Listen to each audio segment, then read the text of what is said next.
नमस्कार दोस्तों, स्वागत है आप सभी का अनुराग की वाणी यूट्यूब चैनल पर।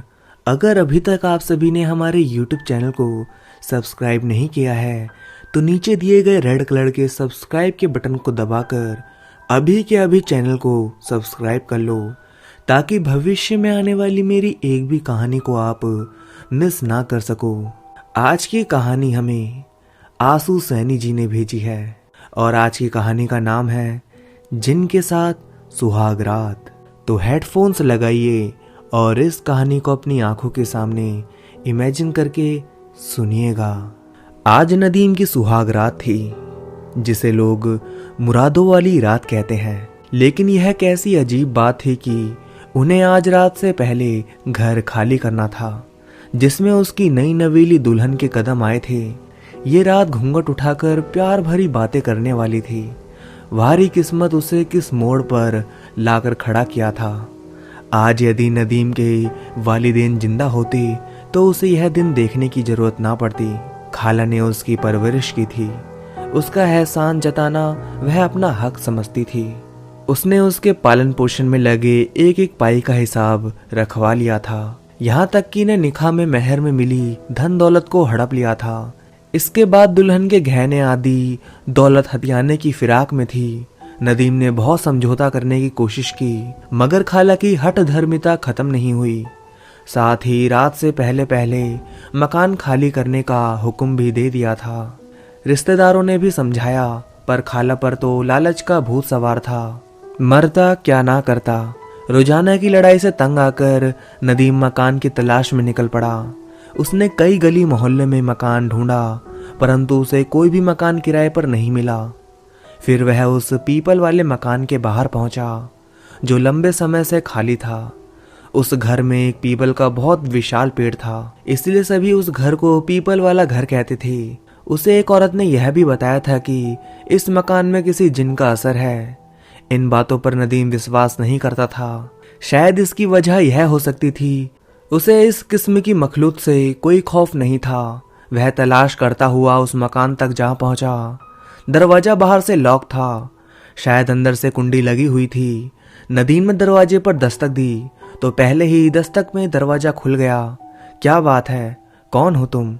दरवाजा खोलने वाला एक बहुत ही उम्र दराज व्यक्ति था। उसके चेहरे से दहशत टपक रही थी। उसके सिर के बालों ने उसकी आधी आंखें ढाक रखी थी।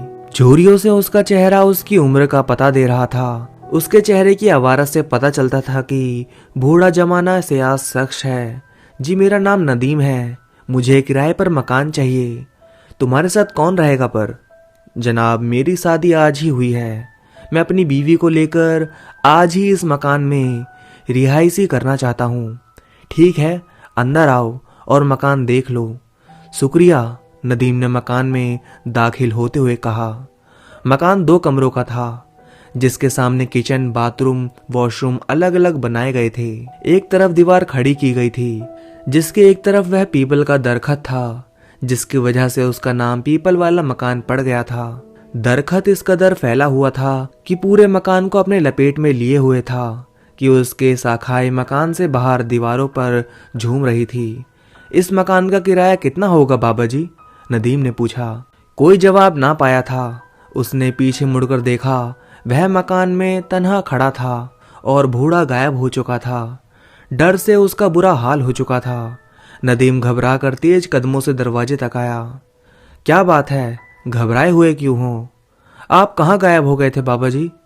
मेरा मतलब है, मुझे छोड़कर कहाँ चले गए थे? तुम हमारे नए मेहमान हो और किराएदार भी, इसलिए तुम्हारे लिए चाय लेने गया था। बूढ़े ने चाय की केतली और 2 कप जमीन पर रखते हुए कहा। नदीम हैरान था कि बूढ़ा शख्स दबे पांव कब और कैसे गया, उसे पता भी नहीं चला, और इतनी जल्दी चाय कहाँ से ले आया। जब वह मकान की तलाश में गलियों की खाक छान रहा था तो उसे दूर दूर तक कोई चाय की दुकान या होटल नजर नहीं आया था, क्योंकि यह इलाका गुंजायबाद नहीं था। क्या सोच रहे हो भाई? कुछ नहीं, आप मुझे इस मकान का किराया तो बताएं। एक बार फिर नदीम ने पीपल के दरखत को देखते हुए कहा। 1000 महीना। उसने नदीम के चेहरे पर नजरें जमाते हुए कहा। जैसे वह उसके चेहरे के भावों से उसकी हैसियत के बारे में पता लगाना चाह रहा हो।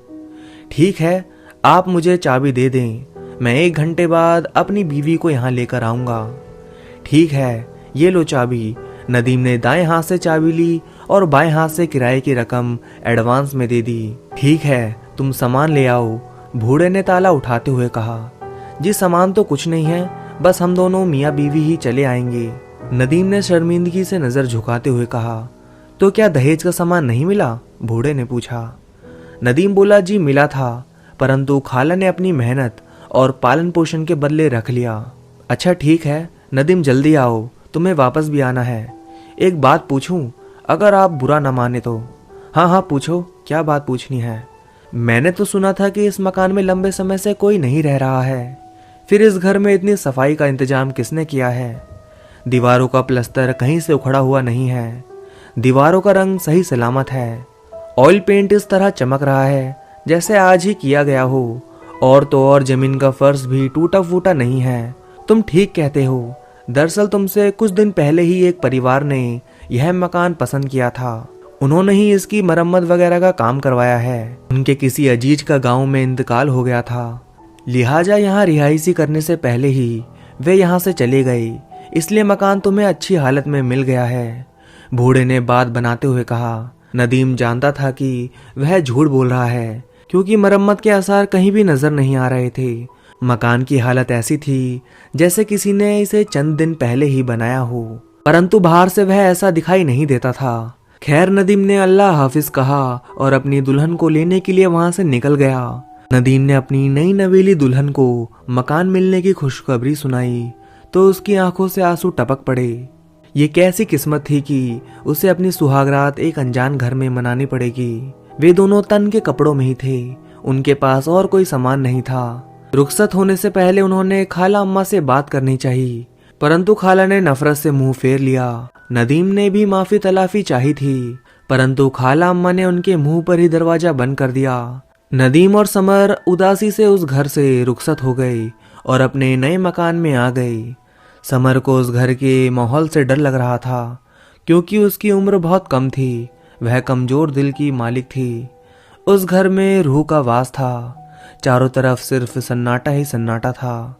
अक्सर देखा जाता है कि पेड़ों पर पक्षियों की चहचहाट सुनाई पड़ती है, परंतु उस दरखत पर किसी पक्षी का घोंसला तक नहीं था। बस 1-2 मरे हुए पक्षियों के पंख बाथरूम की छत पर जरूर पड़े थे। समर इस बात से और अधिक खौफसदा हो गई थी। सूरज नरम हो चुका था, दिन की रोशनी को सिया रात ने अपनी काली चादर उड़ा दी थी। जैसे जैसे रात गहरी हुई, उनके जवान जिस्मों ने अंगड़ाई लेना शुरू की। इस तारीखी की इनकी उम्मीदों की समा जलने लगी। जज्बात की रो में बहते हुए रात में भी दिन का समा लगने लगा। समर ने अपना लंबा चौड़ा दुपट्टा चादर बनाकर जमीन की सैज पर बिछा दिया। नदीम के जिस्म का स्पर्श पाकर उसका खौफ कुछ कम हुआ, इससे पहले कि वह जज्बात के तूफान में बह जाते। नदीम के मोबाइल फोन पर घंटी बजी। नदीम ने फोन उठाने के लिए हाथ बढ़ाया तो समर ने उसका हाथ पकड़ लिया। रहने दो ना जाने इस वक्त किसका फोन है। समर ने एक अनजाने भय को महसूस करके इंतजा की। हो सकता है फोन अस्पताल से आया हो, कोई इमरजेंसी ना हो गई हो। मुझे बात तो कर लेने दो, फोन कहीं से भी आया हो, आप रहने देना प्लीज। समर ने फोन को दूर सरकाते हुए कहा। अच्छा भाई, मुझे नंबर तो देखने दो, ताकि पता तो चले कि फोन पर कौन बात करना चाहता है। समर की हाथ पर पकड़ ढीली पड़ी तो उसने हाथ छुड़ाकर मोबाइल ऑन किया और कॉल अभी तक मौजूद थी। हेलो, मैं डॉक्टर नदीम बोल रहा हूँ। सर, आपको एमडी सर ने तुरंत बुलाया है। हमारे अस्पताल के सामने वाले रोड पर बहुत खतरनाक एक्सीडेंट हो गया है, काफी जानी नुकसान होने का अंदेशा है, आप जल्द से जल्द आ जाएं। उधर से नर्स की आवाज आई। नदीम ने फोन काटा और तैयार होते हुए बोला, माफ करना समर, मुझे अस्पताल जाना होगा, वरना कई जानें जाया हो सकती हैं। मेरा क्या होगा? इस अंधेरी रात में मैं और खौफनाक माहौल में तो मैं मर ही जाऊंगी। समर ने नदीम के चौड़े सीने पर सिर रखते हुए कहा। समर, तुम भी मेरे साथ चलो, मैं तुम्हें किसी मॉल में ठहरा दूंगा। यह बात नदीम ने बगैर सोच के कही थी। नहीं, मैं दुल्हन के लिबास में कहीं नहीं जाऊंगी, मुझे बहुत शर्म महसूस होती है। अच्छा समर, समझने की कोशिश करो, मैं डॉक्टर हूँ, इंसानी जान बचाना मेरा फर्ज है। तुम डरो मत, मैं जल्दी फुर्सत पाते ही वापस आ जाऊंगा। जरा सी देर से जाना भी भारी जानी नुकसान का सबब बन सकता है। तुम अंदर से कुंडी लगा लो, नदीम ने उसके माथे को चूमते हुए कहा। समर ने एक बार फिर उसे रोकने की कोशिश की। समर प्लीज, इंसान की जिंदगी सबसे कीमती गहना है, और फिर मैंने तो शादी से पहले ही समझा दिया था कि मेरा पेशा ऐसा ही है। मैं तुम्हें अपने पेशे पर तर्ज नहीं करने दूंगा। नदीम के इस तर्क ने उसे लाजवाब कर दिया था। नदीम चला गया। समर ने कुंडी लगा दी। वह चुपचाप जमीन पर बैठकर काफी देर तक सोचती रही। नदीम की नई नौकरी थी, कहीं नौकरी से निकाल न दिए जाएं। तब उसके दिल को तरस मिली। किराए के मकान को घर बनाने और उसे बसाने के लिए बहुत बड़ी रकम की जरूरत थी, और इतनी बड़ी रकम तो कड़ी मेहनत से ही कमाई जा सकती थी। रात का पहला पहर बीत रहा था। समर की आंख ना जाने किस तरह लग गई। अभी कुछ समय गुजरा होगा कि आंगन में उसे किसी चीज के गिरने की आवाज आई, तो उसकी आंख खुल गई। रात का अंधेरा, तन्हाई का आलम और खौफजदा माहौल में धम की आवाज ने उसकी नींद उचाट कर दी। पहले तो वह समझी कि शायद वहां कोई बिल्ली हो गई, पर दूसरे ही लम्हे उसके चेहरे का रंग सरद पड़ गया, क्योंकि बहरू ने दरवाजे की कुंडी भी खुली हुई थी। अब तो उसे यकीन हो गया था कि कोई शख्स दीवार फांद कर घर में दाखिल हुआ है। हो सकता है कोई चोर हो, क्योंकि चोर ही सबसे पहले अपने भागने का रास्ता तलाश करते हैं। चोर ने भागने के लिए दरवाजे की कुंडी खोल दी होगी। चोर का ख्याल आते ही वह थर थर कांपने लगी। यह डर तो नहीं था कि चोर माल चोरी करेगा, क्योंकि माल तो था ही नहीं। उसे अपनी जान और इज्जत का डर था। एक औरत के लिए उसकी इज्जत ही सबसे बड़ी और प्यारी होती है। वह चिल्लाना चाहती थी, पर यह सोचकर चुप हो गई कि मोहल्ले में तो कोई उसे जानता ही नहीं है, और फिर इतनी रात गए इस खौफनाक मकान में उसे बचाने कौन आएगा। आंगन में उसे कदमों की आहट महसूस होने लगी। कोई था जो दबे पांव चलकर वॉशरूम तक गया था।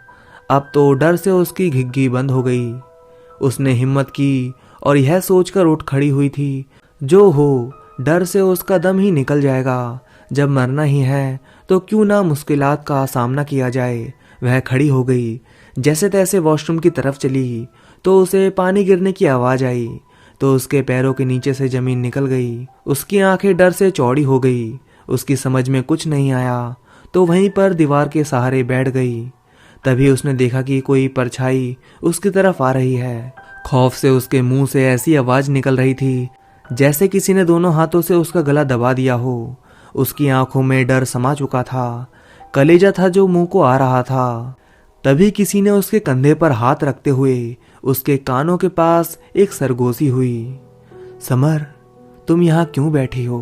अपना नाम सुनकर उसे होश मिला, तो उसने आंखें खोली। सवाल करने वाले को उसके पांव से ऊपर की तरफ देखना शुरू किया। आवाज भी जानी पहचानी थी।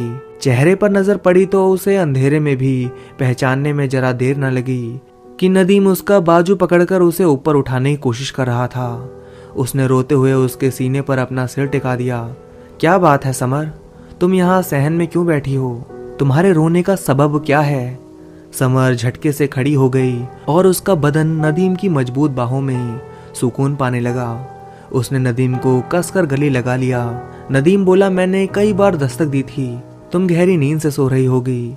दस्तक की आवाज पर कोई रिएक्शन ना हुआ तो मैं दीवार फांद कर घर में दाखिल हुआ। मैंने सोचा वॉशरूम की जरूरत से फ्री हो जाऊंगा, फिर तुम्हें जगाऊंगा, पर उससे पहले तुम्हारी आंख खुल गई और तुमने खुद पर खौफ इस कदर सवार कर लिया। तुम दीवार फांद कर अंदर आए हो तो बैरूनी दरवाजे की कुंडी किसने खोली? मैंने खोली थी, पर क्योंकि ये देखने के लिए कि गली में किसी ने मुझे दीवार फांदते हुए तो नहीं देखा। लेकिन तुमने फिर कुंडी खुली क्यों छोड़ दी? अरे समर, छोड़ो इन बातों को। नहीं पता था कि तुम इस कदर डरपोक हो। वह समर को छोड़कर फर्श पर आ बैठा। अच्छा नदीम, अस्पताल के मुताबिक बताओ, क्या हादसे में ज्यादा जानी नुकसान हुआ? आपकी खिदमत कुछ काम आई। समर ने उसे मनाने की कोशिश में बात बदलते हुए कहा। समर, आज हमारी सुहागरात है, तुम क्या बात लेकर बैठ गई हो? तकदीर ने पहले ही हमारा इतना कीमती वक्त बर्बाद कर दिया, और रात का आखिरी पहर भी तुम फिजूल की बातों में बर्बाद कर देना चाहती हो। नदीम का शिकायती लहजा सुनकर समर ने खामोशी से अपनी नजरों के साथ साथ अपना सिर भी झुका लिया। नदीम ने उसकी तरफ नजर उठाई तो वाकई वह उसे दुल्हन के रूप में नजर आई। इस बार उसे समर पर बेहद प्यार आया। उसने हाथ की 4 उंगलियों से उसका चेहरा ऊपर उठाया। फिर प्यार का ऐसा तूफान आया और दोनों को अपने साथ जज्बात की तेज मौजों में दूर तक बहा कर ले गया। उन्हें पता ही ना चला कि वे जिंदगी का मजा लूटकर नींद की आगोश में कब गिरे थे। इस बार दरवाजे पर दस्तक इस कदर जोर से दी गई थी कि यदि दरवाजा ना खोला जाता तो तोड़ दिया जाता। समर ने नींद में बिस्तर पर नदीम को टटोला। उसने खुद को बिस्तर पर तन्हा पाया। समर आंखें मिलते हुए बिस्तर से खड़ी हो गई। मैं सोच रही थी कि यदि नदीम उसे नींद में सोता छोड़कर बाहर गया है तो अंदर से कुंडी किसने लगाई, और नदीम घर में मौजूद है तो बाहर दरवाजे पर कौन है। दस्तक देने वाले ने समर का नाम भी पुकारा था। आवाज भी नदीम की ही थी, लेकिन मामला उसके समझ से बाहर था। एक बार फिर उसे खौफ ने घेर लिया। उसने जाकर दरवाजा खोला तो दरवाजे पर नदीम खड़ा मुस्कुरा रहा था, परंतु उसके चेहरे पर थकान के भाव थे। वह बोली, तुम फिर दीवार फांद कर बाहर चले गए और मुझे बताया भी नहीं। मुझे यूं ही बेखबर सोता छोड़कर चले गए आप। मुझे लगता है तुमने कोई डरावना सपना देख लिया है जिसमें कोई व्यक्ति बार बार दीवार फांद कर अंदर आ रहा होगा। नदीम ने उसके फूल जैसी गुलाबी गालों पर चुटकी लेते हुए कहा। नदीम कमरे में आकर अपना सफ़ेद डॉक्टरों वाला कोट उतार रहा था और समर पर वह ख्वाब वाला जुमला कयामत बनकर टूट पड़ा था। उसने अंगड़ाई ली तो उसके शरीर का जोड़ जोड़ दर्द कर रहा था। दर्द की मीठी मीठी टीस उसे सरोबार कर रही थी। वह खिलता हुआ फूल बन चुकी थी। गरीब है, पड़े हुए शीशे के टुकड़े में उसने अपना चेहरा देखा तो बालों का बिखर कर उलझ जाना, मेकअप का फीका पड़ जाना, चूड़ियों के टुकड़े होना, यह सब क्या था? अगर नदीम के मुताबिक मैंने ख्वाब देखा है तो क्या ख्वाब के असरार सबूत के तौर पर सामने मौजूद होते हैं? हरगिज नहीं। तो फिर यह सब क्या था? यदि वह नदीम था तो यह कौन है, और अगर यह नदीम है तो वह कौन था? इन सोचों का बोझ उसके हल्के जहन से बर्दाश्त ना हो सका। वह चकरा कर फर्श पर गिर पड़ी। नदीम ने बड़ी मुश्किल से उसे बाहों में उठाया। उसका बेहोश जिस्म लचकदार शाख की तरह उसकी बाहों में डोल रहा था। नदीम ने उसे आहिस्ता से जमीन पर लिटाया और उसके मुंह पर पानी के छींटे भी मारे, पर उसे होश ना आ सका। अब तो नदीम भी घबरा गया। उसने उसे अपने मुंह से सांस भी दी, परंतु सब बेकार। फिर उसे ना चाहते हुए भी समर को अस्पताल ले जाना पड़ा। लेडी डॉक्टर के चेक करने से पहले ही नदीम ने बता दिया था कि हमारी सुहागरात थी। वैसे भी दुल्हन को लाल जोड़े में देखकर सब समझ ही चुके थे। मुश्किल से होश आने के बाद लेडी डॉक्टर ने एक शर्त पर ही उसे डिस्चार्ज किया कि उसे 1 सप्ताह तक पूर्ण आराम करने देंगे। मैं उस घर में नहीं जाऊंगी, समर ने नदीम से नजरें चुराते हुए कहा। पर समर बताओ तो सही, आखिर हुआ क्या है? मैं जब से घर लौटा हूँ तुम बहकी बातें कर रही हो। तुम मुझे पागल कहो या कुछ भी, बस मैं उस घर में नहीं जाऊंगी, समर ने औरतों वाली जिद करते हुए कहा। समर उसे कैसे समझाती कि उसके साथ नाकाबिले फरमोश और नाकाबिल यकीन वाकया पेश आ चुका है। दुनिया में ऐसा भी हो सकता है, यह तो उसने कभी सपने में भी नहीं सोचा था कि कोई गैर रूह उसके शौहर के रूप में आकर उसके जिस्म की मालिक बन सकती है। समर के अस्पताल से बाहर खड़े होकर ही सारी बात करनी है? चलो घर चलते हैं, वहीं जाकर फैसला करेंगे। मकान मालिक को चाबी देकर अपना एडवांस वापस ले लेते हैं, फिर सोचेंगे आगे क्या करना है, नदीम ने रिक्शे वाले को रोकते हुए कहा। समर चुपचाप नदीम के साथ रिक्शे में सवार हो गई। रिक्शा पीपल वाले मकान के दरवाजे के सामने रुका। नदीम, क्या तुम घर को ताला लगाकर नहीं गए थे?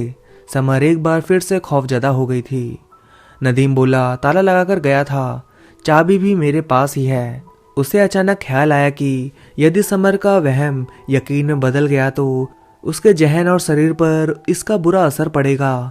इसलिए उसने फिर से कहा, अरे समर, तुम अचानक से बेहोश हो गई थी तो मैं जल्दबाजी में और घबराहट में शायद ताला लगाना भूल गया होगा। नदीम ने रिक्शे वाले को किराया अदा करते हुए कहा। रिक्शा वाला जा चुका था। समर उस मकान के साए से भी थोड़ा दूर हटकर खड़ी हो गई।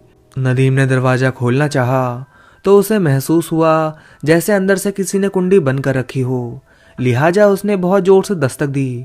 अब तो उसको भी यह एहसास हो चुका था कि शायद मकान में कोई बदरूह है। जो इनकी हर हरकत पर नजर रखे हुए हैं और इनका पीछा कर रही है। पहले दिन की तरह ही पहले ही दस्तक पर दरवाजा खोल दिया गया।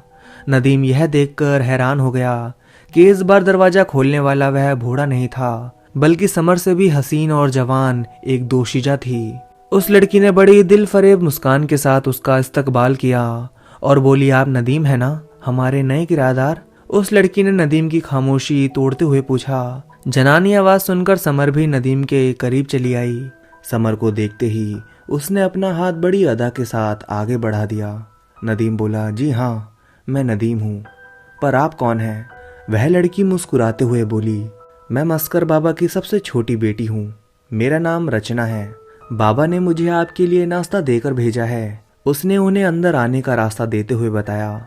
वह लड़की यानी रचना की बातों से उनकी मालूमात में बस इतना इफाजा हुआ कि उन्हें पता चला कि उस बूढ़े मकान मालिक का नाम मस्कर है और वह शादीशुदा है और बाल बच्चों वाला है। रचना और मस्कर के नाम से यह भी जाहिर हो गया था कि मकान मालिक गैर मुस्लिम घराने से ताल्लुक रखते थे। आप नई नवेली दुल्हन को लेकर कहाँ गए थे इस सुर्ख लिबास में? आप घर से बाहर जाते हैं तो क्या ताला लगाकर भी नहीं जाते? रचना ने एक ही सांस में इतने सारे सवाल कर दिए। बोलो, उसका मुंह देखते रह गए। रचना, हमें इस मकान में नहीं रहना है। हम तुम्हारे बाबा को यह चाबी देने और अपना एडवांस वापस लेने आए हैं। समर ने एक खतरे के बाद दूसरे खतरे से बचने के लिए दो टुक बात की। ठीक है, जो सामने वाली गली में जो सफेद मकान है ना, वह हमारा ही है। आप जाकर बाबा को चाबी दे आएं और अपना एडवांस ले आएं। तब तक मैं आपकी दुल्हन का मन बहलाती हूँ। रचना ने अपनी बात से दोनों के दिलों को तसल्ली देते हुए कहा। समर, मैं अभी आता हूँ, तुम्हें डर तो नहीं लगेगा ना?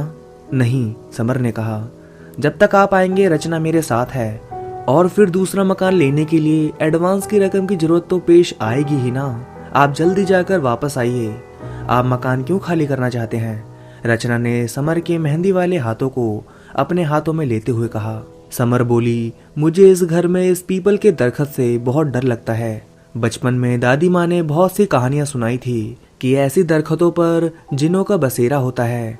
जिन कुछ नहीं करते यदि उन्हें सताया ना जाए और उनके खिलाफ कोई कदम नहीं उठाया जाए। लेकिन मैंने तो किसी को सताया नहीं था, समर बोली। तो तुम्हें भी किसी ने सताया नहीं होगा? हाँ, बस प्यार जरूर किया होगा। रचना ने समर के लंबे काले बालों से खेलते हुए कहा। यह कैसा प्यार था जिसमें इंसान की इज्जत ही लुट जाए और दहशत से जान ही चली जाए? जान प्यार में ही हो जाती है। रचना ने उसके सवाल का जवाब देते हुए कहा। क्या तुमने सच्चे प्यार के वाकयात नहीं सुने? रचना ने उसके दुपट्टे को एक तरफ रखते हुए कहा। जिन्हों से प्यार, हाय अल्लाह, उनकी तो सूरत देखकर ही जान निकल जाती है, समर ने मुंह बनाते हुए कहा। और यदि जिन किसी पहचान वाले की शक्ल में आए तो? रचना ने उसके कान के नजदीक आकर धीरे से कहा। उसकी गरम गरम सांसें उसके कानों से टकराने लगी।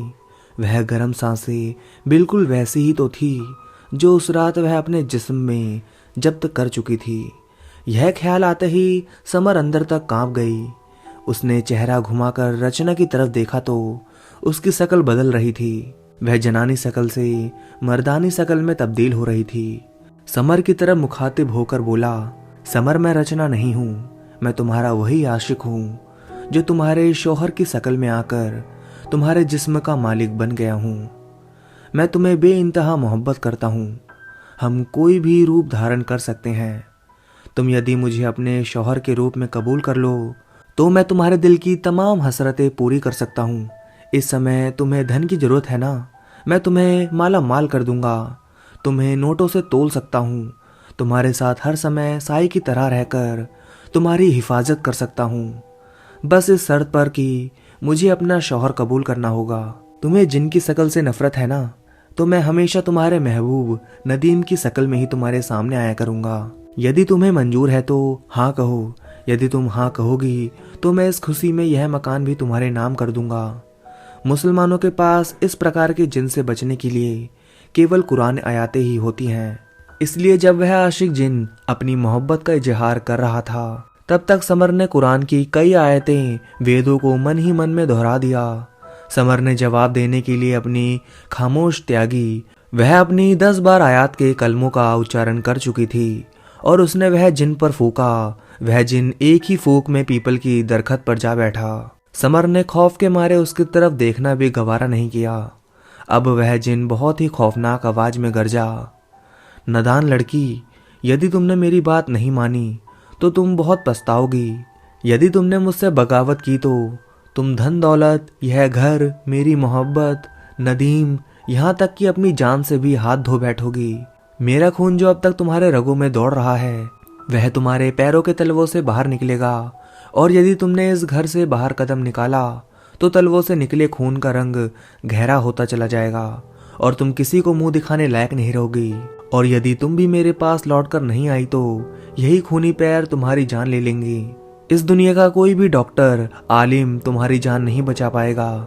मैं इस घर में आने वाली हर कुंवारी लड़की पर इसी तरह से आशिकी करता हूँ और यदि वह मेरी बात नहीं मानती तो ये खूनी पैर उसे कब्र तक ले जाते हैं। समर ने जब बाहर नदीम की आवाज सुनी तो वह दौड़कर घर से बाहर आई। उस सड़क गली में उसके खूनी पैरों के निशान बनते जा रहे थे। उसे ऐसा लग रहा था जैसे कि वह कांच के टुकड़ों पर चल रही हो। नदीम डॉक्टर होकर भी उसका मर्ज ना पकड़ सका।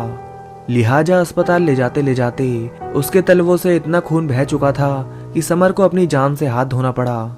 कमाल की बात यह थी कि सभी डॉक्टर लाख कोशिश करने के बाद भी उसके पैरों में कहीं भी कोई भी जख्म नहीं ढूंढ पाए। नदीम अपनी नई नवेली दुल्हन की ऐसी मौत का पता लगाना चाहता था, इसलिए उसने उसका पोस्टमार्टम करवाया। पोस्टमार्टम से पता चला कि उसके साथ सुहागरात मनाई गई है, परंतु नदीम जानता था कि वह तो उस रात अस्पताल में था, फिर ऐसा कैसे हो सकता है। लिहाजा नमाज जनाजा और अपनी नई नवेली दुल्हन की तकशीम के बाद नदीम ने पेश इलाम साहब से बात की। उन्होंने अपने एक आलिम को बुलाया। उसने अपने ज्ञान से नदीम को समर के साथ हुई सारी घटना से आग्रह कराया, परंतु अब बहुत देर हो चुकी थी। नदीम दुख और अफसोस से कुछ नहीं कर सकता था। वह समर को खो चुका था। समर की मौत के बाद नदीम ने उस मकान को छोड़ दिया और वह दिन रात अस्पताल में ही रहने लगा। उसे हर वक्त समर की याद सताती रहती थी। उसकी यादों को अपने जहन से निकालने के लिए उसने दिन रात अपने आप को मरीजों की सेवा में झोंक दिया। अभी मुश्किल से 1 ही महीना बीता था। नदीम हॉस्पिटल में डॉक्टरों के लिए बनाए गए कमरों में सो रहा था। रात के 11 बजे होंगे। नदीम ने देखा कि समर सामने खड़ी है। उसका चेहरा बहुत ही मुरझाया हुआ है। नदीम ने पूछा, समीर क्या हुआ? तो समर ने कहा, नदीम लगता है तुम मुझसे प्यार नहीं करते थे। तो नदीम ने पूछा, लेकिन तुम्हें ऐसा क्यों लगता है? समर ने कहा, यदि तुम्हें मुझसे प्यार है तो मैं चाहती हूँ कि जिस जिन ने मुझे तुमसे हमेशा हमेशा के लिए दूर कर दिया तुम उसे हमेशा हमेशा के लिए खत्म कर दो। नदीम कुछ कहता उससे पहले ही उसकी आंख खुल गई। मैं हड़बड़ा कर उठा और चारों ओर देखने लगा।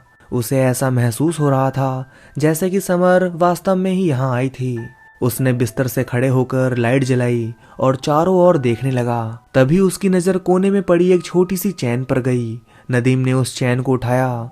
जब उसने देखा तो वह एकदम से हैरान रह गया, क्योंकि वह वही चैन थी जो उसने समर को पहली मुलाकात के समय मार्केट से दिलवाई थी। अब तो नदीम को पक्का यकीन हो गया कि जरूर समर की रूह ही यहाँ आई थी और अपनी बात पर यकीन दिलाने के लिए वह इस चैन को निशानी के रूप में यहाँ छोड़ गई है। अब उसने निश्चय कर लिया था कि वह उस जिन को छोड़ेगा नहीं जिसने उसे समर से दूर कर दिया। लेकिन सवाल यह था कि वह इसके लिए क्या करे।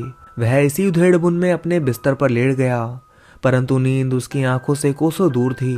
इसी उधेड़बुन में सुबह की अजान लग गई और वह अपने बिस्तर से उठ खड़ा हुआ और हाथ मुंह धोकर नमाज के लिए बैठ गया। और जब वह नमाज अदा करके उठा तो फिर निश्चय कर चुका था कि चाहे कुछ भी हो जाए वह आज उस जिन को खत्म करने का कोई ना कोई जरिया अवश्य खोज लेगा।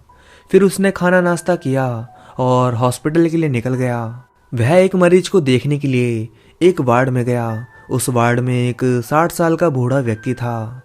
इसे इत्तेफाक कहें या नदीम पर खुदा की रहमत, नदीम उससे बात कर रहा था। तभी बातों बातों में उसने जिन्नात से संबंधित बात छेड़ दी। उसकी बातें सुनकर नदीम उसकी बातों में दिलचस्पी लेते हुए पूछने लगा, बाबा क्या जिनों को खत्म किया जा सकता है? तो उस व्यक्ति ने कहा, डॉक्टर साहब जिनों को खत्म नहीं किया जा सकता। उन्हें या तो कैद किया जा सकता है या उनके जिन के स्वरूप में मुक्ति दिलाई जा सकती है। नदीम जिज्ञासावश पूछ बैठा, बाबा पर कैसे? वह व्यक्ति बोला, बेटा मुझे इसके बारे में ज़्यादा जानकारी नहीं है, परंतु मैंने सुना है नर्मदा नदी के किनारे पर एक आश्रम है। वहाँ एक बाबा रहते हैं। उनके पास दिव्य शक्तियाँ हैं। वे अपनी शक्तियों से जिन्नों को कैद कर सकते हैं। नदीम ने पूछा, बाबा क्या वे मेरी भी सहायता करेंगे? वह व्यक्ति हैरानी से नदीम की तरफ देखने लगा। नदीम समझ गया कि बाबा उसकी तरफ ऐसे क्यों देख रहे हैं। तो नदीम ने उस व्यक्ति को अपनी सारी कहानी बताई। वह बाबा बोले, डॉक्टर साहब, आश्रम में जो गुरुजी रहते हैं वे आपकी सहायता जरूर करेंगे। तो नदीम ने पूछा, बाबा क्या वह मेरी सहायता करेंगे? तो बाबा ने पूछा, क्यों नहीं करेंगे, जरूर करेंगे। तो नदीम बोला, लेकिन मैं एक मुसलमान हूँ। वह व्यक्ति हंसते हुए बोला, बेटा बाबा जात पात ऊंच नीच इन सब से काफी ऊपर निकल गए हैं। उनके लिए सभी व्यक्ति समान हैं। वह सभी धर्मों को समान मानते हैं। वे तुम्हारी सहायता जरूर करेंगे। नदीम उनकी बातें सुनकर थोड़ा संतुष्ट हुआ। उसने उस व्यक्ति से बाबा के आश्रम का पता लिया और अगले ही दिन वहां जाने का निश्चय कर लिया। फिर वह और मरीजों की सेवा में लग गया। उसने सारी रात बेचैनी में काटी और सुबह ही बाबा से मिलने के लिए निकल पड़ा। 2 घंटे बस से सफर करने के बाद आखिरकार वह बाबा के आश्रम तक पहुंच ही गया। आश्रम के बाहर खड़ा होकर वह सोचने लगा कि कहीं ऐसा ना हो अलग धर्म होने के कारण मुझे आश्रम के अंदर दाखिल न होने दिया जाए। आश्रम के बाहर खड़ा होकर वह सोचने लगा, कहीं ऐसा ना हो अलग धर्म होने के कारण मुझे आश्रम के अंदर दाखिल न होने दिया जाए। अभी वह अपने इन विचारों में ही खोया हुआ था कि तभी एक व्यक्ति वहां आया और बोला, जनाब आप यहाँ क्यों खड़े हैं? उसे इस प्रकार बोलते हुए देखकर नदीम हैरान रह गया, क्योंकि उससे सवाल पूछने वाला एक मुसलमान व्यक्ति था। उसने फिर दोबारा से अपना सवाल दोहराया कि आप बाहर क्यों खड़े हैं? तो नदीम ने कहा कि क्या एक मुसलमान को अंदर दाखिल होने दिया जाएगा? वह व्यक्ति हंसते हुए बोला, जनाब मेरा नाम उस्मान खान है और मैं इसी आश्रम में रहता हूँ। एक बार फिर नदीम हैरानी में पड़ गया। आप यहाँ रहते हैं? उस व्यक्ति ने कहा, जी हाँ, मैं भी बाबा की शरण में रहता हूँ, क्योंकि एक एक्सीडेंट में मैंने अपने परिवार को खो दिया था। मैं अकेला था और मेरा दुनिया से मन उठ गया था, तो मैं बाबा की शरण में शांति पाने के लिए चला आया। और यकीन मानो यहाँ इतनी शांति मिलती है कि एक बार जो यहाँ आया उसका यहाँ से जाने का मन ही नहीं करता। और उस्मान नदीम को अपने साथ बाबा के पास ले गया। बाबा उस समय ध्यान में थे। नदीम ने बाबा को हाथ जोड़कर प्रणाम किया और वहीं बैठ गया। बाबा ने आंखें खोली और मुस्कुराकर उसकी तरफ देखा। आश्रम के दरवाजे से यहाँ तक के रास्ते में नदीम ने उस्मान को अपने साथ घटी सारी घटनाएं बता दी थी। तो उस्मान बाबा को नदीम के बारे में बताने लगा। बाबा बोले, बेटा तुम चिंता मत करो, उस जिन को मैं मुक्ति दिला दूंगा। मैं कल सुबह तुम्हारे साथ उस स्थान पर चलूंगा। अब तुम जाकर विश्राम करो, क्योंकि कुछ समय में ही शाम हो जाएगी। नदीम ने कहा, जी बाबा, और वह उस्मान के पीछे पीछे उस्मान की कुटिया में चल दिया। वहां दोनों ने बैठकर बातें की। नदीम को वहां आकर शांति मिल गई थी। उसे ऐसा महसूस हो रहा था जैसे कि उसके दिल में कोई दर्द ही ना हो। 2 घंटे आराम करने के बाद जब वह बाहर आश्रम टहलने निकला तो उसने देखा बाबा के सामने कुछ व्यक्ति बैठे हुए थे और बाबा उन्हें कुछ उपदेश दे रहे थे। नदीम भी सलाम करके वहां बैठ गया। बाबा ने उन्हें बताया कि इंसान की आत्मा कभी नहीं मरती। जिस प्रकार इंसान पुरानी वस्त्र को त्याग कर नए वस्त्र धारण कर लेता है, उसी प्रकार आत्मा भी पुराने शरीर को त्याग कर नया शरीर धारण कर लेती है। इसलिए हमें किसी की मृत्यु पर शोक नहीं करना चाहिए। बाबा के उपदेश ने नदीम के दिल में व्यापत दुख को समाप्त कर दिया था, परंतु वह यह नहीं चाहता था कि उस जिन की वजह से फिर किसी और नदीम को अपने शारीरिक हयात से हाथ धोना पड़े। इसलिए उसने उस जिन को मुक्ति दिलाने के लिए अपना निश्चय कर लिया था।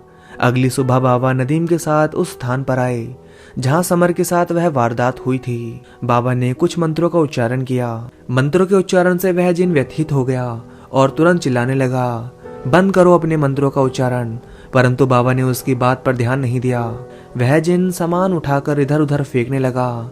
उसने कुछ सामान बाबा के ऊपर भी फेंका, परंतु एक आश्चर्य था कि बाबा तक वह सामान पहुंच ही नहीं रहा था। ऐसा लग रहा था जैसे बाबा के चारों तरफ एक सुरक्षा चक्र हो। नदीम भी यह देखकर आश्चर्य में था। तभी जिन ने एक कुर्सी उठाकर नदीम पर दे मारी। वह कुर्सी नदीम के माथे पर लगी, जिससे तुरंत ही उसके सिर से खून बहने लगा। अभी वह जिन कुछ और सामान फेंकता, उससे पहले ही जिन अपने दोनों हाथ अपने कानों पर रखते हुए कहराते हुए बोला, बंद कर मंत्रों का उच्चारण। परंतु बाबा तो ऐसे खड़े थे जैसे उन्हें कुछ सुनाई ही नहीं दे रहा हो। तभी वह जिन एक धुएं में बदल गया और बाबा के हाथों में खुली हुई शीशी में प्रवेश कर गया। बाबा ने उस शीशे पर ढक्कन लगाया और उसे अपनी झोली में डाल दिया और नदीम से बोले, बेटा वह जिन इस जगह पर नहीं है, तुम चाहो तो अपने घर में रह सकते हो। नदीम ने बाबा को धन्यवाद कहा और पता नहीं उसके दिल पे क्या आया कि मुसलमान होते हुए भी उसने बाबा के चरण छू लिए और उसके मुंह से निकला, बाबा आपका बहुत बहुत धन्यवाद, आप तो मेरे लिए भगवान के समान हैं। बाबा भी उसकी बातें सुनकर मुस्कुराए और बोले, बेटा शायद तुम समझ गए हो कि अल्लाह और भगवान दोनों एक ही हैं, बस उन्हें पुकारने के रास्ते हम इंसानों ने अलग अलग बना लिए हैं। नदीम बोला, हाँ बाबा, मैं यह समझ गया। और ऐसा कहते हुए उसने एक बार फिर से बाबा के चरणों को छू लिया। फिर नदीम बोला, बाबा क्या मैं आपसे कुछ पूछ सकता हूँ कि आप इस शीशी का क्या करेंगे जिसमें आपने इस जिन को बंद किया है, मतलब आप इसे मोक्ष कैसे दिलाएंगे? बाबा ने हंसते हुए कहा, बेटा गंगा माँ को पवित्र माना जाता है, मैं इसे गंगा माँ की गोद में खोल दूंगा और गंगा माँ के पवित्र जल से इस जिन को मुक्ति मिल जाएगी। नदीम बोला, बाबा क्या मैं भी आपके साथ गंगा स्नान के लिए चल सकता हूँ? बाबा बोले, बेटा गंगा माँ सबकी हैं, फिर तुम्हें मुझसे इजाज़त लेने की कोई ज़रूरत नहीं, तुम जब चाहो तब गंगा माँ की गोद में आ सकते हो। नदीम बोला, ठीक है बाबा, मैं भी आपके साथ चलता हूँ। और ऐसा कहकर वह बाबा के साथ चलने लगा। अभी कुछ ही कदम चला ही था कि तभी वह रुका और बोला, बाबा आप भी 10 मिनट रुको, मैं अभी आता हूँ। बाबा ने उससे पूछा, बेटा तुम कहाँ जा रहे हो?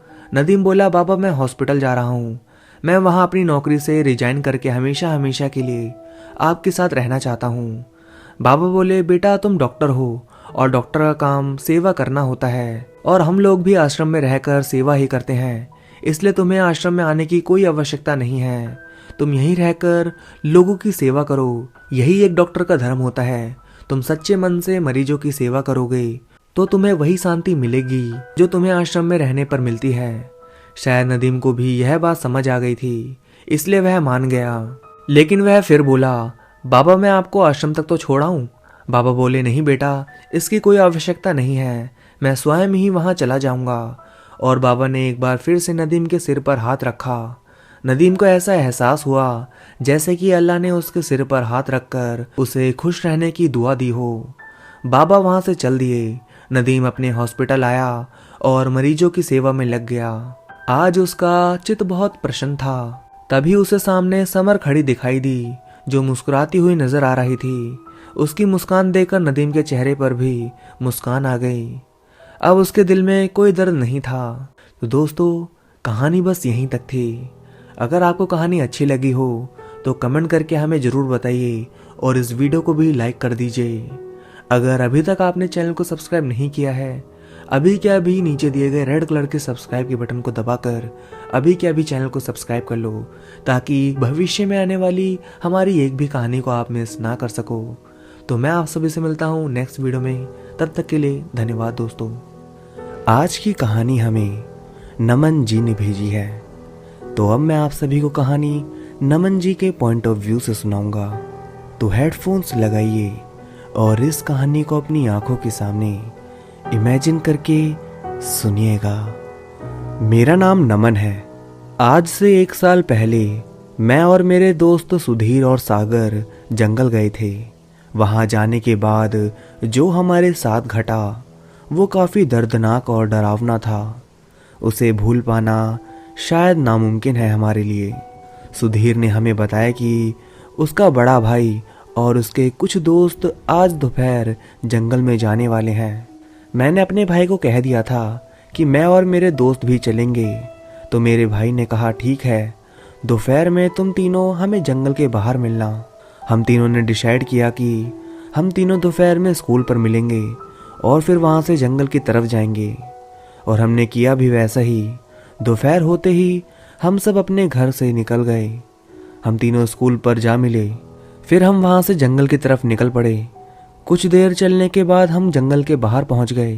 पहुँच के हमने सोचा क्या करना है, अंदर चलते हैं अब। पर सुधीर ने कहा नहीं नहीं रुको, मेरे भाई ने कहा था अकेले अंदर नहीं जाना, जब मैं आऊँगा तभी अंदर जाना।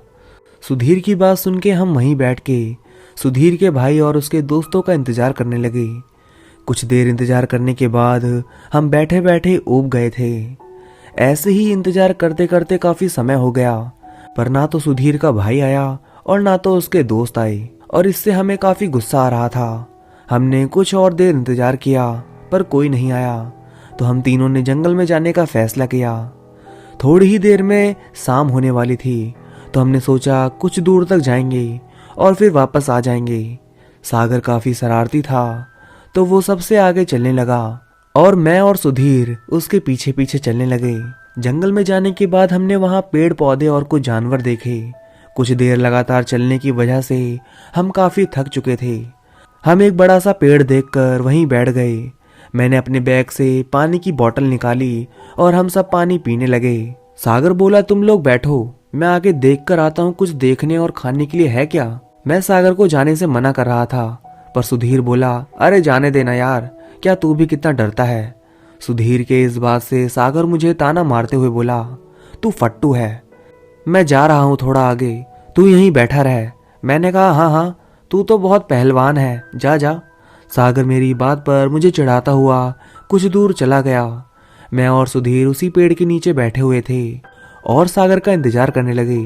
सागर कुछ देर तक वापस नहीं आया, तो सुधीर बोला, इसको बहुत मस्ती चढ़ी हुई है, जानबूझ के नहीं आ रहा है, हमें डराने की कोशिश कर रहा है।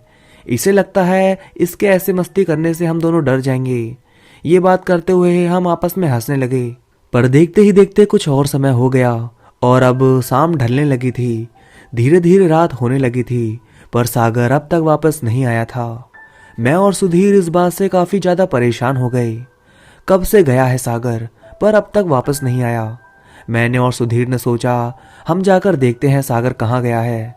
मैं और सुधीर वहीं जाने लगे जहां अभी कुछ देर पहले सागर गया था। जब हम वहां चल के गए तो हमने देखा वहां कोई दिखाई नहीं दे रहा था। मैं सुधीर के साथ थोड़ा और अंदर गया, पर कुछ भी दिखाई नहीं दे रहा था। और अब तक शाम खत्म हो चुकी थी और रात शुरू हो गई थी। अब हमें डर लगने लगा था। अब तक हम सोच रहे थे कि सागर मस्ती कर रहा है, पर उसका अब तक वापस ना आना और यहाँ जंगल में हमारे आसपास ना दिखाई देना हम दोनों को काफी डरा रहा था। हमें लगा सागर मस्तीखोर है, वो अभी भी हमसे मस्ती कर रहा है, पर कई बार सागर सागर बोलने के बाद भी वो कोई जवाब नहीं दे रहा था। सुधीर बोला, सागर मस्ती मत कर, रात हो गई है, हमें अब घर जाना चाहिए, हमारे घर वाले परेशान हो रहे होंगे, कहाँ छुपा है तू, चल अब। मैंने भी कहा, सागर अब बहुत हुई मस्ती, काफी रात हो चुकी है, चल यहाँ से, कहीं मस्ती के चक्कर में लेने के देने न पड़ जाएं। हमारे इतना कहने के बाद भी सागर कोई जवाब नहीं दे रहा था। ये सब से सुधीर काफी ज्यादा डर जाता है। सागर के ना मिलने से उसे लगने लगता है ये सब उसकी वजह से हुआ है, उसी ने यहाँ आने को कहा था सबको, और अब सागर नहीं मिल रहा है तो इसमें भी सुधीर को सारी गलती उसी की लगती है। मैंने सोचा सागर नहीं मिल रहा है तो हम वापस चलते हैं, पर सुधीर बोला, नहीं, अगर मैं वापस घर गया और मेरे भाई ने पूछा सागर कहाँ है और मैंने बता दिया कि सागर गुम गया है तो मेरा भाई मुझे बहुत मारेगा। मैं बिना सागर को लिए घर नहीं जाऊंगा। पर मैंने उसे समझाने की कोशिश की कि हम बहुत छोटे हैं, हम नहीं संभाल पाएंगे ये सब, हमें वापस जाकर किसी की मदद लेनी चाहिए। पर सुधीर अपने भाई से काफी डरा हुआ था और वो जंगल की ओर भागने लगा। उसे भागता देख मैं और डर गया। मुझे लगा कहीं सागर की तरह ये भी कहीं खो ना जाए। मैं भी सुधीर के पीछे पीछे भागने लगा। कुछ दूर भागने के बाद मुझे सुधीर दिखाई नहीं दे रहा था। ऐसा लग रहा था सुधीर हवा में कहीं गायब हो गया। अब यह देखने के बाद मैं और डर गया। एक तो इतना अंधेरा, ऊपर से मेरे दोनों दोस्त मुझे दिखाई नहीं दे रहे थे। इस पूरे खूंखार और डरावने जंगल में मैं बस अकेला खड़ा था। अंधेरा इतना ज्यादा था कि मुझे कुछ भी दिखाई नहीं दे रहा था। मैंने जब अपने बैग से टॉर्च निकाली और यहाँ वहां देखने लगा, पर मुझे ना तो सुधीर दिख रहा था और ना तो सागर। ये सब की वजह से मैं रोने लगा। मैं काफी ज्यादा डर रहा था और अब मैंने जोर जोर से रोना शुरू कर दिया। मेरी रोने की आवाज सुन के सागर और सुधीर पेड़ के पीछे से निकले और बोले, डर गया ना फट्टू, फट गई ना तेरी। सागर और सुधीर को यूं अचानक सामने देख के मैं चौंक गया। मैंने कहा, तुम दोनों कहाँ चले गए थे? मैं बहुत डर गया था। तुम दोनों को समझ नहीं आता है क्या कुछ भी? मुझे यूं रोता देख वो दोनों हंसते हुए बोले, हम तेरे साथ मजाक कर रहे थे, हम स्टार्टिंग से लेकर अब तक तेरे साथ मस्ती कर रहे थे।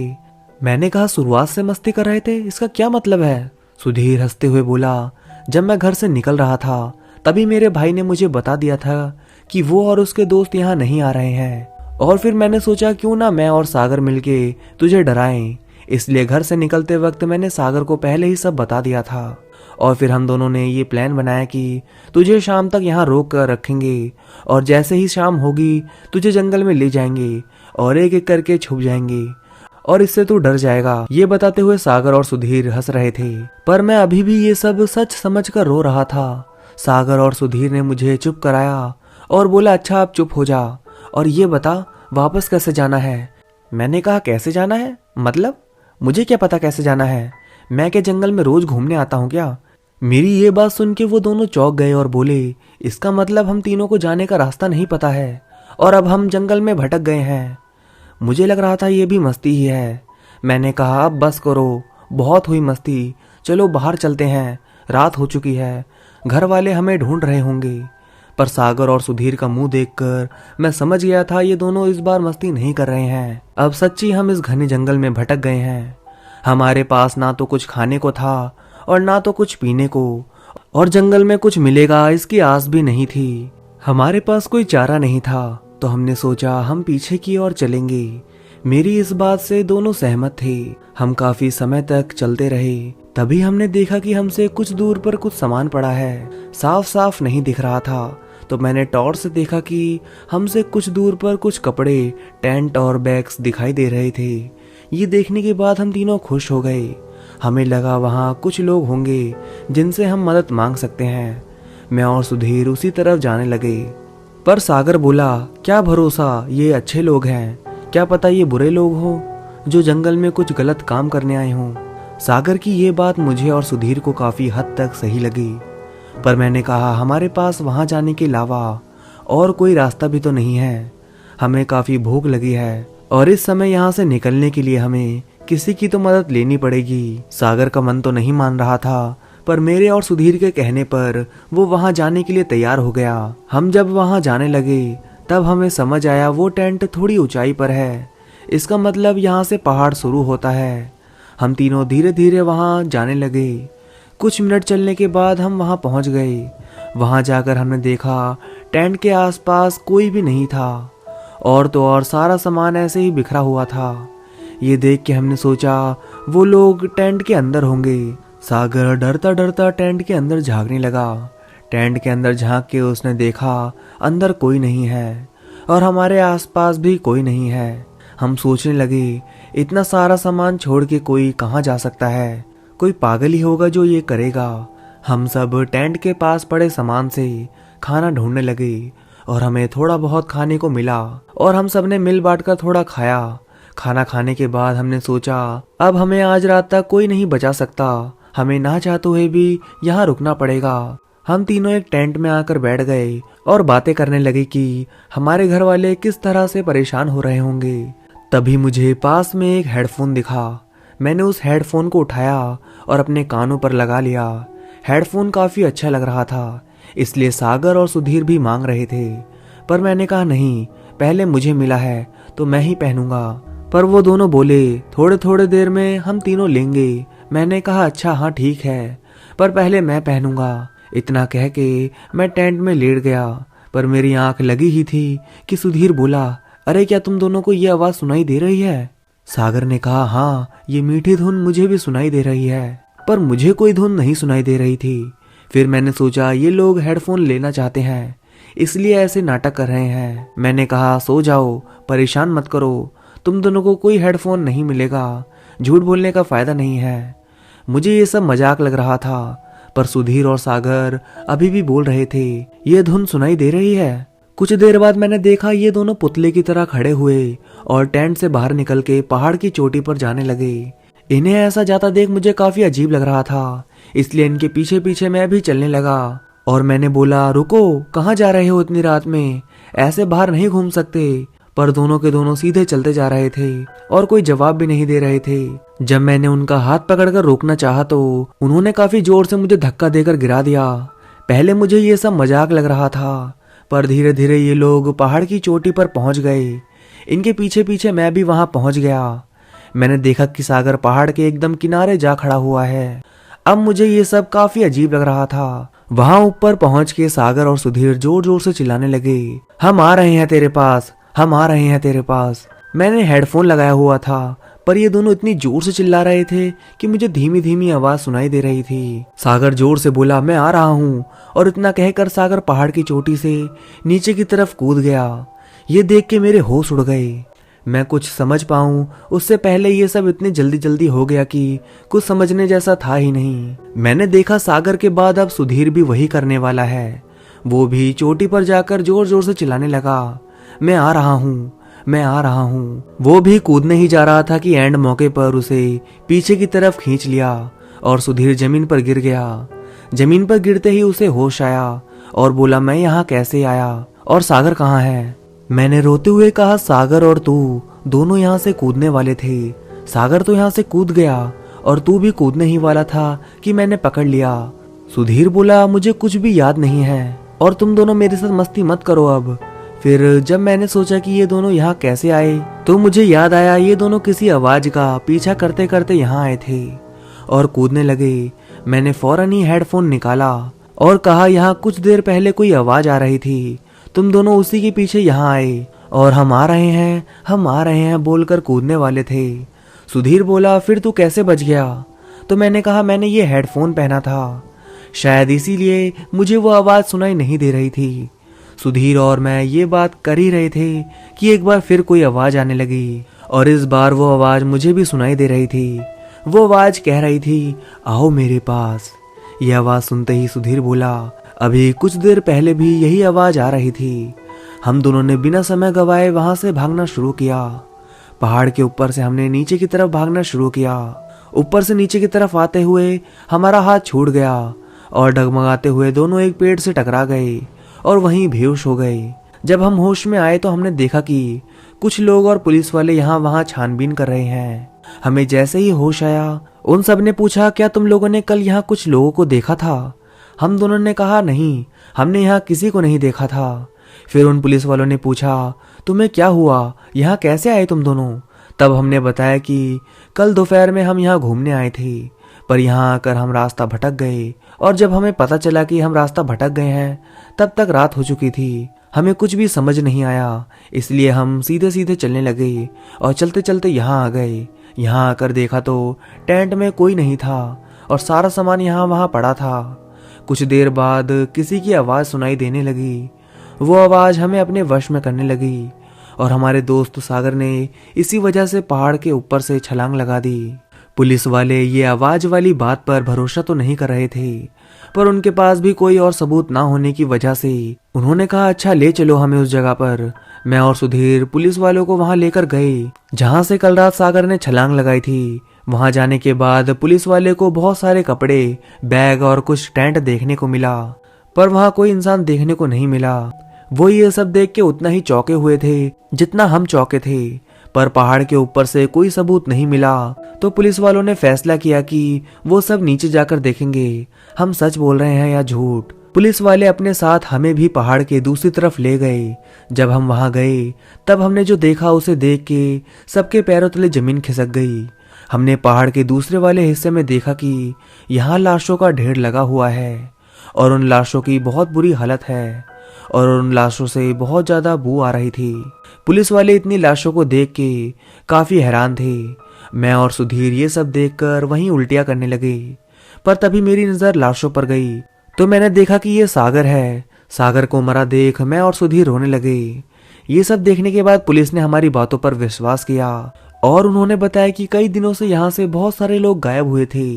शुरुआत में ये आम बात लग रही थी, पर एक के बाद एक लगातार लोग गायब होते चले गए। इसलिए आज हम यहाँ जंगल में आए थे और हमने देखा कि तुम दोनों बेहोश पड़े हो। हमने उन सबको सारी बात बता दी और पुलिस वाले हमें हमारे घर ले गए और उन्हें पूरी की पूरी बात समझाई, पर वो आवाज किसकी थी और कहां से आ रही थी ये किसी को पता नहीं चला। उस आवाज के सुनने के बाद लोग पहाड़ से क्यों कूद जाते हैं, इसके पीछे का कारण कई दिनों तक पता नहीं चला। ज्यादा सबूत ना होने के कारण ये केस बंद कर दिया गया और जितने भी लोग इनमें मरे थे उन्होंने आत्महत्या की है ये बोल दिया गया। पर मेरे दोस्त सागर ने आत्महत्या नहीं की थी, इसके पीछे उसी आवाज का हाथ था। वो आवाज किसकी थी और कौन था इन सबके पीछे, ये एक राज बन के ही रह गया। तो दोस्तों कहानी बस यहीं तक थी। अगर आपको कहानी अच्छी लगी हो तो इस वीडियो को लाइक करिए, और अभी तक आप सभी ने हमारे चैनल को सब्सक्राइब नहीं किया है तो नीचे दिए गए रेड कलर के सब्सक्राइब के बटन को दबाकर अभी के अभी चैनल को सब्सक्राइब कर लो, ताकि भविष्य में आने वाली मेरी एक भी कहानी को आप मिस ना कर सको। तो अब मैं आप सभी से मिलता हूँ कल रात 8 बजे। तब तक के लिए धन्यवाद दोस्तों।